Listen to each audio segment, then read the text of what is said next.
How to stop iPhone apps from tracking you. To stop iPhone apps from tracking you, you can use Apple's app tracking transparency and privacy settings as well. So let's get started.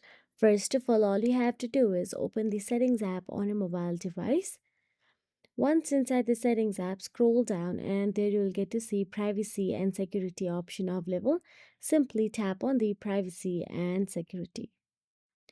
Once in there, you will get to see tracking option available in there. Tap on the tracking. Then all you have to do is you will see a list of apps that requested tracking. Turn off tracking for any app you want to block or turn off the toggle for allow apps to request to track. This prevents all apps from even asking for permission to track you across other apps or websites. So that is it. If you found this video helpful, please like, share and subscribe, and thank you so much for watching.